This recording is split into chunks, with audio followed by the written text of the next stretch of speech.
미국의 31대 대통령은 프랭클린 루즈벨트라고 합니다. 그는 1882년 1월 30일 뉴욕주 하이드 파크에서 출생을 합니다.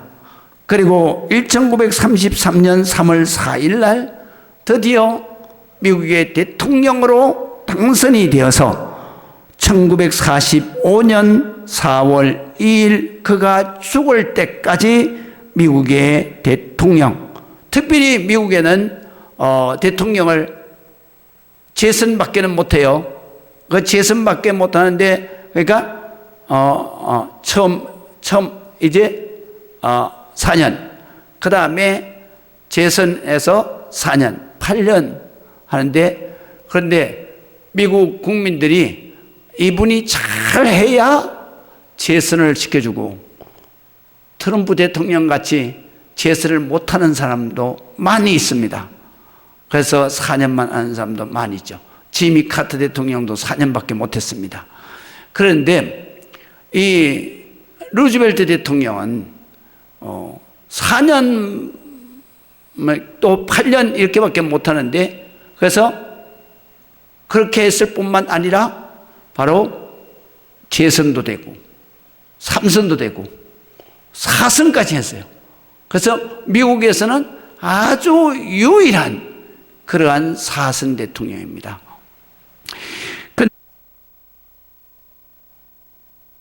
마이크가 또, 이 4선 대통령을 지냈습니다. 그래서 루스벨트 대통령은 그가 걷지 못하는 소아마비 환자였습니다.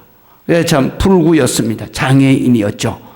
그런데 그가 대통령이 될 때는 바로 세계 제1차 대전이 끝나고, 그리고 미국의 대공황이 불어닥쳤을 때에 후보 대통령에 이어서 제31회 대통령으로 취임을 했습니다.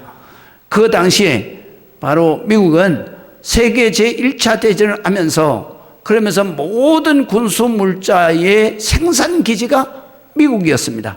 그래서 미국은 그 전쟁을 통해서 경제적으로는 엄청난 호황을 맞게 됐죠.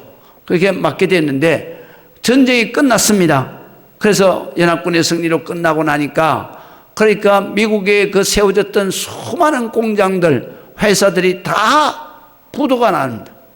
그렇게 다 부도가 나고 미국 전 국민의 25%가 실업자가 됐습니다. 그러니까 그래서 길거리에 내몰리게 되고, 그리고 순식간에 부도를 맞고, 그리고 노숙인, 바로 그린 신세가 됐습니다. 그러니까 미국에서는 정말 이 대공황을 누가 어떻게 미국이 극복할 것인가, 나라가 망한다 그러는 그때에 바로 루즈벨트 대통령이 대통령에 출마를 하게 되고요. 그 출마하게 돼서 루즈벨트 대통령이 대통령이 됩니다. 대통령이 됐는데도 불구하고 미국 국민들은 루즈벨트 대통령이 이 미국을 살려내고 구원해낼 대통령으로 생각을 하지 않았습니다. 그리고 정말 미국은 이렇게 망해서 역사의 뒤안으로 사라질 것인가 그랬는데, 미국 대통령으로 취임을 하고, 그리고 취임을 하는데 1933년 3월 12일 그런 대통령으로 취임을 하면서 취임 연설을 전에 대통령처럼 바로 백악관에서 수많은 그러한 사람들을 모아놓고 연설을 하는 게 아니라, 그 당시에 바로 라디오가 처음 개발이 돼가지고, 그래서 미국 국민들이 전부 다 라디오 방송을 애청하던 시대입니다. 그때에 바로 낮에 취임 연설을 하는 게 아니라 밤에 취임 연설을 하게 됩니다. 그게 취임 연설을 하면서 그가 그동안의 미국 대통령들이 그 취임 연설을 하는 그 룰을 깨뜨려 버리고, 그리고 그 연설을 밤에 하면서, 그러면서 연설을 하는데 첫 서두부터 완전히 바꿔버렸습니다. 전에 대통령들은 서두에 뭐라고 말하면 친애하는 신사숙녀 여러분, 그리고 미국의 국민 여러분, 이렇게 시작을 했습니다. 그런데 루즈벨트 대통령 그렇게 하지 아니하고 이렇게 했습니다. 좋은 밤입니다, 친구들이요. 이렇게 시작을 했습니다. 그러면서 그 연설문을 제가 잠깐 읽어보면 이렇게 했습니다. 좋은 밤입니다, 친구들이요. 나는 하나님을 향한 믿음에 의지하며 인내와 힘을 얻었습니다. 나는 내가 이런 불같은 시험, 환난을 받는 데는 하나님의 어떤 뜻이 있다고 생각했습니다. 이런 방법으로 겸손을 배운다는 것은 결코 쉬운 일이 아니었습니다. 그러나 나는 젊은 시절 기어 다니면서 겸손을 배웠습니다. 절망의 끝에서 예수의 이름을 부르면 용기, 그리고 비전, 그리고 자신감을 하나님께서 주셨습니다. 예수님만이 나의 절망의 끝에서 위대한 일생을 꽃피울 것이라고 확신하고 나는 매일같이 기도했습니다. 결국 나는 대통령이 되었습니다. 그리고 나는 소아마비로 고통하게 만드신 이유를 그때 깨달았습니다. 그러므로 나는 세계에서 가장 위대한 미국의 대통령이 되었습니다. 안 된다고 할 때가 새 힘을 얻을 때입니다. 낭망하고 좌절할 때가 기도할 때입니다. 고난과 시련의 때가 하나님이 사인을 보내주시는 때라고 확신합니다. 이렇게 연설을 했어요. 지금 들어도 감동적이죠. 그래서 이 연설을 갖다가 난로가의 연설, 따뜻한 난로가의 연설이다. 그래서 지금도 미국인들이 바로 이 루즈벨트 대통령의 이 연설에 감동을 받습니다. 그는 이렇게 미국인들에게 아주 정겨운 친구로 다가가서, 그래서 대공황에 빠진 망해가는 미국을 우리가 한번 일으켜보자. 그리고 우리가 하나님을 믿으니 또 나를 좀 믿어줬으면 좋겠다. 그래가지고 그가 뉴딜 정책을 써서 그래서 이 공황을 이겨냈습니다. 그래서 미국의 모든 국민이 당신이라면 재선도 하고 삼선도 하고 당신 죽을 때까지 미국 대통령 하시오. 그래가지고 그냥 대통령 선거 4년마다 있는 대통령 선거를 4번씩이나 그냥 몰표를 밀어줘서 유일무이하게 미국의 4선 대통령이 돼요. 미국에는 재임밖에는 할 수가 없는, 그래서 미국에는 바로 8년이 대통령의 최대 임기였습니다. 그 임기를 그렇게 정한 데는 이유가 있어요. 왜냐하면 초대 대통령이었던 바로 조지 워싱턴 대통령이 그가 재선을 8년을 대통령을 하고 그러니까 국민들이 전부 다 대통령 하시오. 당신이 또 해야 됩니다. 그렇게 했을 때 조지 워싱턴 대통령이 이렇게 말했습니다. 내가 대통령을 계속하면 민주주의 원칙에 어긋나는 것이다. 그리고 나보다도 더 훌륭한 사람들이 얼마나 많이 있는데 내가 8년씩이나 했는데 왜 내가 더 하냐.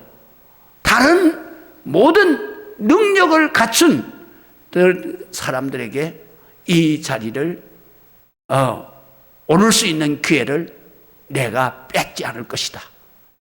그리고 자기가 완전히 그냥 대통령 선거에 불출마를 선언을 해버렸어요. 그 후로 미국의 대통령은 다 정말로 잘하면 재선을 해서 8년을 하고 잘 못하면 그냥 4년 만에 그냥 단임제로 끝나버리는 거예요. 그래서 트럼프도 바로 4년 끝내버렸죠. 우리가 잘 아는 지미 카터 대통령도 4년밖에 못했어요. 그런데 바로 이 루즈벨트 대통령은 12년 몇 개월을 했어요. 그래가지고 사선에 당선되고 얼마 안 돼서 그가 바로 죽게 되죠. 그래서 뇌출혈로 죽는데 그 죽는 순간까지 미국이 추앙하는 대통령이 되었습니다. 그가 이렇게 미국의 대통령이 돼서 죽는 순간까지 미국을 이끄는 유일한 사선 대통령으로 선택을 받았습니다. 그는 걷지 못하는 장애인으로 거대 미국을 이끌면서 대공황을 극복했고 세계 또 제2차 대전이 발발해가지고 세계 제2차 대전도 승리로 이끌었습니다. 그래서 미국인들은 누구도 그를 장기 집권자 또는 독재자라고 그렇게 비난하는 사람이 단 한 명도 없습니다. 하나님은 누구든지 자기를 찾는 모든 영혼들에게 용기를 주십니다. 또 새 힘을 주십니다. 절망의 끝에서 예수의 이름을 부르는 자는 위대한 삶을 살게 하십니다. 그는 하나님의 이 루즈벨트 대통령 항상 하나님 말씀을 붙들고 매일같이 기도를 했는데요. 그런데 그가 바로 소아마비로 그래서 하반신을 못 쓰게 된 것은 우리가 아는 대로 어렸을 때 소아마비를 아는 게 아니고 청년 때 소아마비를 아는 거예요. 그래서 그가 연설에서 말한 것처럼 소아마비를 앓고 자기가 기어다니면서 뭐를 깨달았냐? 하나님의 뜻을 두 개를 깨달았는데 하나는 뭐냐? 기어다니면서 겸손을 배웠다.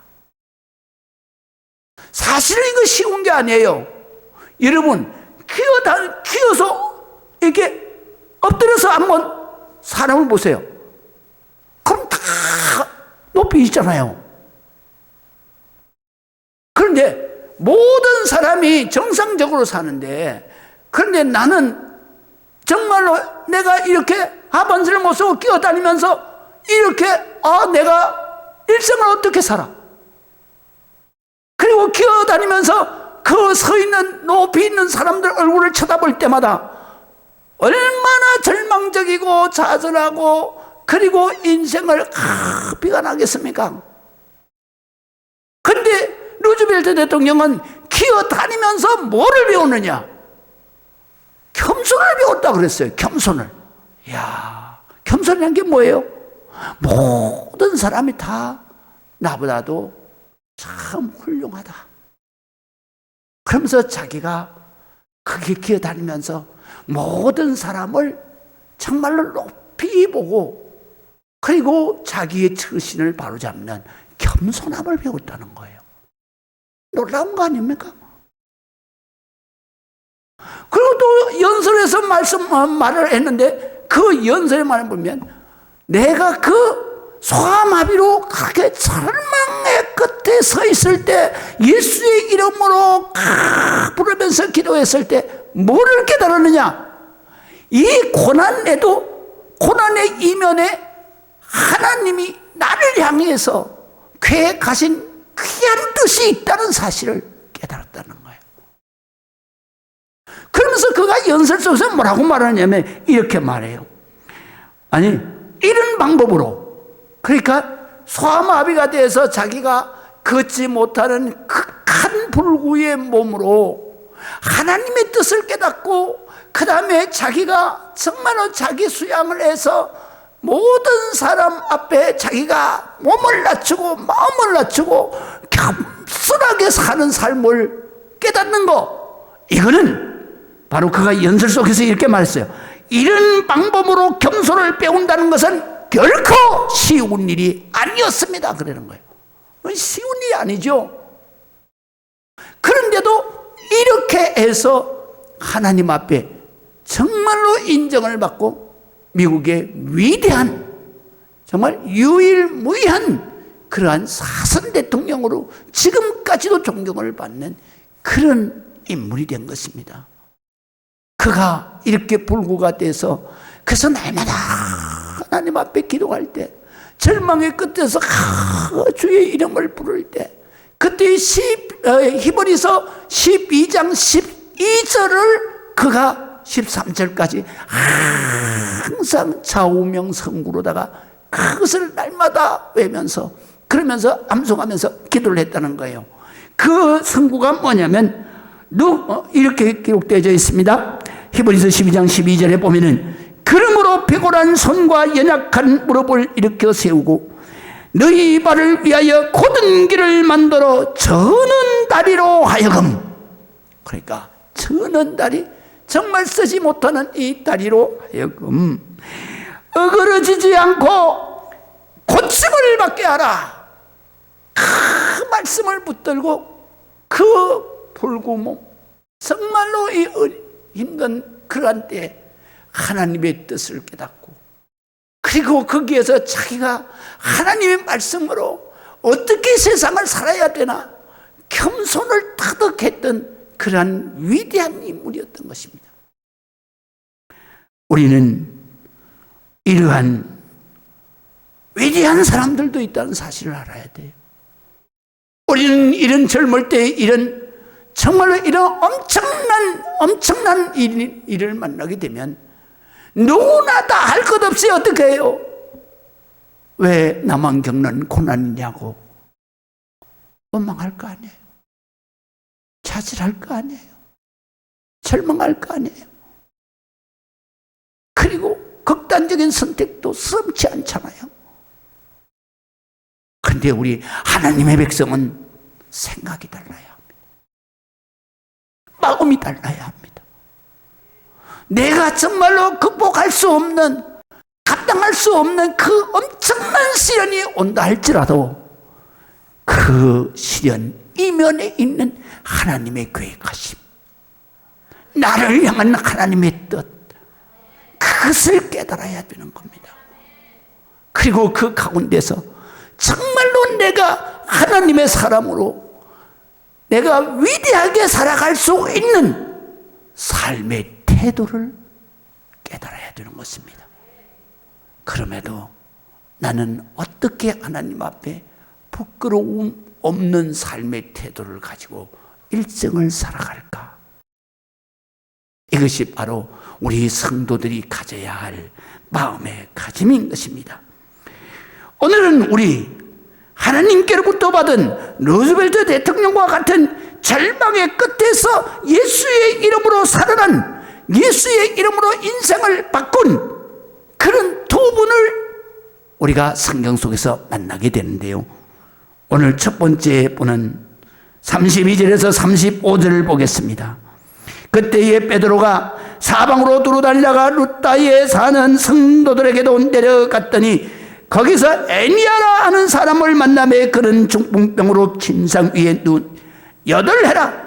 베드로가 이르되 애니아야, 예수 그리스도께서 너를 낫게 하시니 일어나 내 자리를 정돈하라. 한데 곧 일어나니 루다 사론에 사는 사람들이 다 그를 보고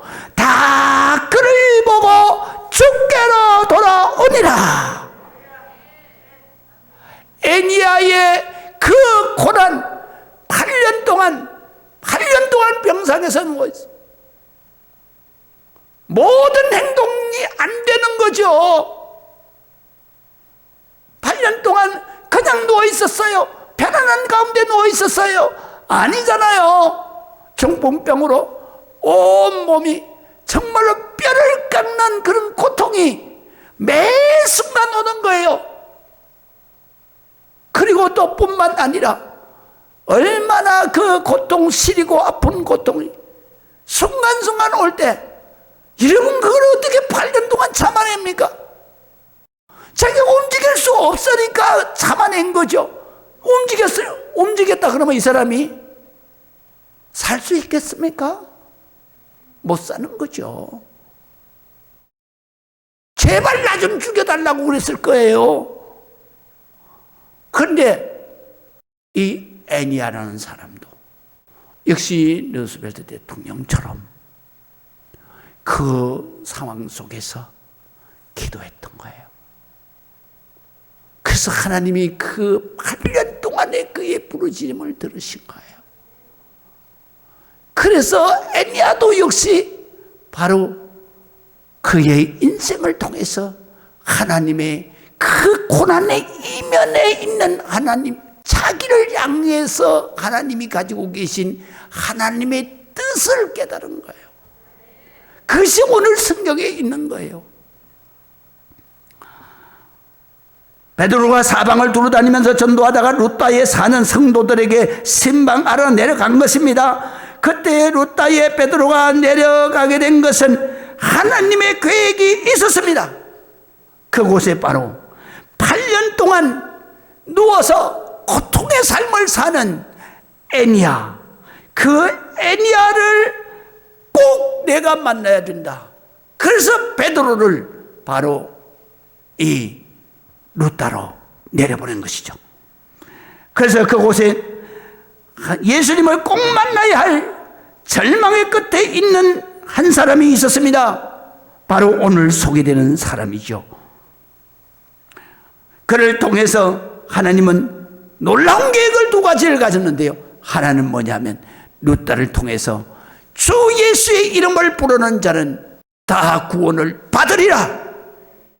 기도하는 사람은 반드시 죽음 가운데서도 절망 가운데서도 주의 이름을 부르는 자는 구원을 받는다 하는 것을 만천하에 증거하기 위해서 바로 여기에 쓰임을 받은 사람이 애니야인 거예요. 그래서 베드로가 루다로 내려간 것은 애니야의 그 고침, 치유의 역사를 위해서 하나님이 내려보내신 것입니다. 또 뿐만 아니라 여기에 보면 35절에 이렇게 기록되어 있어요. 어떻게 기록되어 있냐면 루다와 사론에 사는 사람들이 다 그가 고침을 받고 뻘떡 일어나는 것을 보고 다 주님 앞으로 돌아왔느니라. 다 믿음의 사람이 됐다 이거죠. 우리는 오늘 성경에서 보면 애니야가 특별히 하나님 앞에 선택받은 사람이다. 왜 그것을 알 수 있느냐 하면요, 바로 그의 이름이 애니야라고 정확하게 33절에 말씀하시는 거예요. 이 성경에는 보면은요, 중한 병을 고치고 특별히 중병을 고치고 그런 사람들 고침을 받았다는 사실은 기록되어져 있지만 이름이 기록되어지진 않아요. 요한복음 5장에 보게 되면 베데스다 연못가에서 38년 동안 고통을 당하고 그리고 누워서 일어나지도 못하는 그런 삶을 사는 그 38년 된 환자를 주님께서 찾아가셔서 그를 고쳐주시고 그를 정말로 그 자리 침상을 들고 집으로 돌아가서 건강을 회복시켜 주셨어요. 그런데 그 정말 38년 동안 고통을 받다가 예수님을 만나고 그리고 고침을 받은 그 사람의 이름도 성경에는 기록 안 돼 있어요. 또 뿐만 아닙니다. 바로 친구들 4명이서 침상에 들고 그리고 지붕을 뜯어내려서 예수님 앞에 달아내린 그 중풍병 환자도 고침을 받았다는 사실만 기록되어져 있지 이름은 기록이 안 되어져 있어요. 그런데 오늘 성경에 보면 8년 동안 중풍병을 앓은 이 환자, 그는 바로 애니야라고 그랬어요. 성경에 이름이 기록되는 거예요. 그냥 됐겠습니까? 애니야는 다른 중풍병자하고 다른 거예요.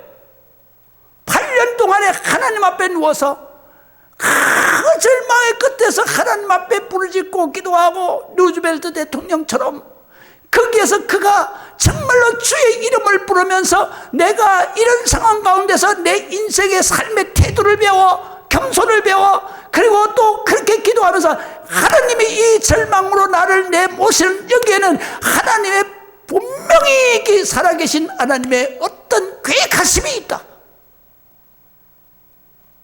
그래서 그것을 극복하고 이겨내는 거죠. 그렇기 때문에 우리가 바로 내게 오는 환난, 내게 오는 절망, 우리 믿는 사람들은 절망의 끝에서도 절대로 우리는 낙심자절하고 원망불평하는 거 아니에요. 왜 하나님은 살아계시고 하나님은 이 순간에도 바로 내 옆에 계시고 나의 고통의 그 부르짖음을 들응답하시며 그리고 나를 통해서 위대한 사역을 바로 계획하고 계시는 분이시기 때문에, 그래서 이것을 정말로 이것을 깨닫고 이것을 참아내고 인내하고 견뎌내는 것은 그리 쉬운 일이 아니었다고 루즈벨트 대통령이 말하잖아요. 내가 이런 방법으로 겸손을 배우고 이런 방법으로 하나님의 뜻을 깨달아 알고 이런 방법으로 하나님 앞에 위대하게 사용받는 이것을 배우는 것, 이것을 깨닫는 것 그리 쉬운 게 아니었다. 애니아도 역시 마찬가지였습니다. 8년 동안 그가 정말로 하나님이 그 이름을 부를 정도로 그는 하나님 앞에 기도한 거예요. 하나님, 아버지의 뜻은 뭐겠습니까? 아버지의 뜻이 계시다면 저는 이걸 얼마든지 참아낼 수도 있고 이겨낼 수도 있습니다. 그래서 바로 하나님의 뜻은 어디에 있었느냐? 35절에 있었던 것입니다. 그가 8년 동안 고통하면서 기도한 하나님의 뜻은 어디에 있었느냐? 바로 룻다와 사론에 사는 사람들이 다 그를 보고 주께로 돌아오니라. 룻다와 사론에 사는 그 수많은 영혼들이 예수를 다 믿게 하는 게 그게 쉬운 일이겠습니까? 그러나 애니아가 정말 8년 동안 그 중풍병으로 꼼짝도 못하고 기도하면서 이겨내고, 그리고 하나님께서 정말 사도를 보내서 놀라운 예수의 이름으로 기적으로 그를 딱 건강하게 회복시키는 것을 보고 모든 사람들은 하나님이 살아계시다, 하나님의 말씀대로 예수의 이름으로 기도하면 하나님은 역사하신다, 살아계신 하나님을 내가 믿어야 되겠다. 그래서 룻다와 사론에 있는 모든 영혼에게 예수를 증거하는 위대한 사명자가 된 것이에요. 그러면 우리에게 고난은 바로 고난 이면에 있는 하나님의 뜻은 축복이라는 사실을 여러분들이 알아야 돼요. 우리가 상한 갈대처럼 무익한 존재이라 할지나, 그러나 하나님이 함께 하시면, 하나님의 손에 붙들리기만 하면 바로 위대한 일생을 살게 되는 것이죠. 또 오늘 성경에 보게 되면 40절에서 42절을 우리가 한번 보시겠습니다. 베드로가 사람을 다 내보내고 무릎을 꿇고 기도하고 돌이켜 시체를 향하여 이르되 다비다야 일어나라 하니 그가 눈을 떠 베드로를 보고 일어나 앉은지라. 베드로가 손을 내밀어 일으키고 성도들과 가부들을 불러들여서 그가 살아난 것을 보이니 온 요파의 사람이 알고 많은 사람이 주를 믿더라. 여기에도 목적이 하나 뚜렷한 분이 계시는 다비다가 살아나는 거예요. 그 다비다의 죽음 이면에는 하나님의 뜻이 무엇이었겠습니까? 바로 요빠는 그 당시에 굉장히 큰 항구 도시였어요.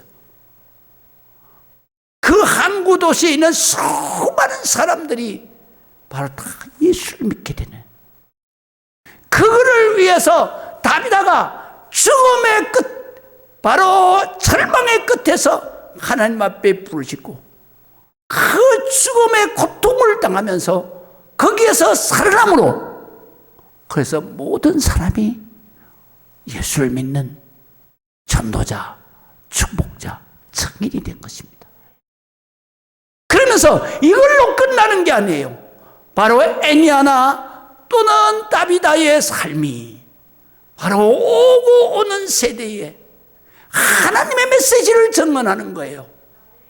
너희가 절망 가운데 있을지라도 내가 절대로 두려워하지 마라, 놀라지 마라, 좌절하지 마라, 포기하지 마라, 내가 너와 함께 함이니라. 너의 고난 이면에는 위대한 하나님의 계획이 계시다. 그 계획을 내가 깨달아야 되는 것이다. 그래서 로마서 8장 33절에 이렇게 말씀하세요.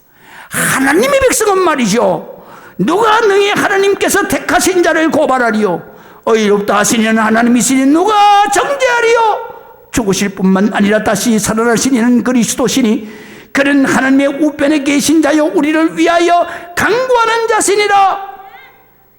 누가 우리를 그리스도의 사랑에서 끊으리요? 환난이나 공고나 박해나 기근이나 적신이나 위험이나 칼이라 기록된 바 우리가 종일 주를 위하여 죽임을 당하게 되며 도살할 양같이 여김을 받았나이다. 함과 같으리라. 그러나 37절이 중요하죠.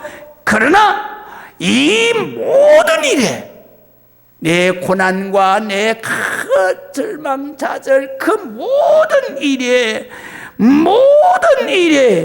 바로 이 모든 일에 우리를 사랑하시는 이로 말미암아서 우리가 얼마든지 넉넉히 이 고난과 환난을 이기는 것이다. 이길 때 하나님이 위대한 이면의 계획을 이 땅 위에 성취시켜 주는 거예요. 그것이 바로 애니야에게도 있었고 누즈벨트 대통령에게도 있었고 그리고 다비다에게도 있었던 것입니다. 그렇기 때문에 우리는 이 땅 위에서 살아가면서 정말로 하나님 앞에 기도해야 할 때 기도하는 것입니다. 기도해야 할 때가 언제입니까? 바로 고난의 때인 것입니다. 그때 우리는 그 고통을 참아내는 것입니다. 그것을 이겨내는 것입니다. 그래서 성령의 9가지 열매 가운데서 정말로 중요한 열매가 있는데 그것이 바로 인내라는 것입니다. 인내는 사랑의 속성 속에 가장 중요한 사랑의 가치를 가지고 있습니다. 그래서 고린도전서 13장에 보면은 사랑장이라 그러잖아요. 그 사랑이 뭐냐라고 했을 때 사랑은 첫 번째 오래 참는 것이다. 할렐루야. 놀랍죠? 근데 사랑의 속성 이 인내가 한 번만 언급되느냐? 그렇지 않아요. 또 이렇게 말씀하세요. 바로 사랑은 견뎌내는 것이다. 견뎌내는 게 뭡니까? 참아내는 거, 인내하는 것입니다. 그 다음에 또 말씀을 하십니다.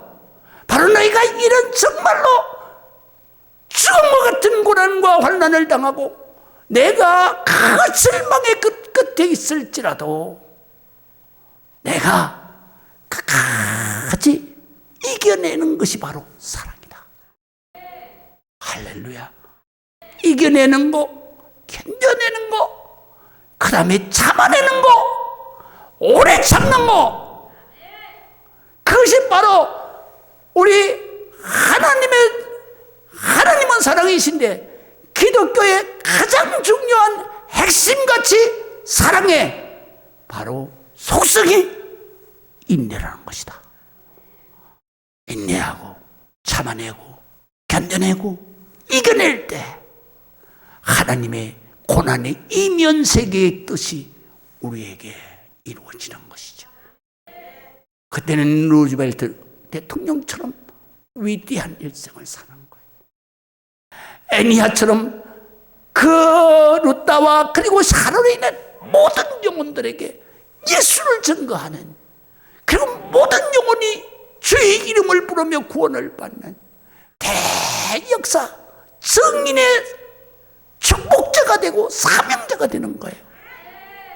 다비다처럼 그가 죽음 가운데 있었을 때 얼마나 고통스럽고 얼마나 절망적이었겠어요. 절망의 끝은 죽음입니다. 그 가운데서 바로 그가 끝까지 참아내고 이겨내고 견뎌내고, 그래서 그가 하나님의 환난 고난의 이면세계에 하나님의 계획을 바로 실현시키죠. 그래서 옆에 있는 수많은 영혼들이다 예수의 이름을 부르고 예수를 믿게 되는 거예요. 여러분의 고난, 여러분의 그 환난에 반드시 하나님의 계획하심이 있다. 그리고 그걸 통해서 여러분들은 바로 이 땅 위에 하나님의 뜻을 이루는 위대한 삶을 살게 되는 것이다. 그래서 절망의 끝은 죽음입니다. 죽음에서도 예수의 이름을 부르며 예수의 이름으로 기도하면 역사가 일어납니다. 기적의 순간이 대기하고 있습니다. 모두가 기뻐할 순간이 준비되어 있습니다. 우리가 그렇기 때문에 예수를 한번 믿어봐야 하는 것입니다.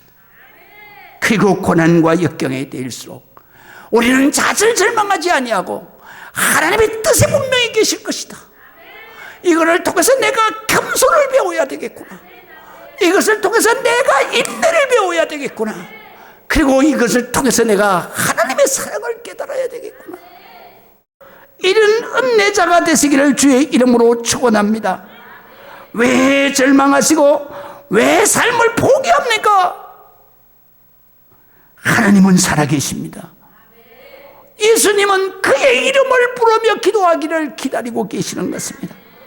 그렇기 때문에 예수님께서는 요한복음 16장 24절에 제가 정말 좋아하는 성경 구절인데요, 지금까지는 너희가 내 이름으로 기도하지 아니하였으나 구하라 그리하면 받으리니 너희 기쁨이 충만하리라. 요한복음 13장 14절에도 이렇게 말씀을 하십니다. 너희가 내 이름으로 무엇이든지 내게 구하라. 그러면 내가 행하리라. 기도하시겠습니다.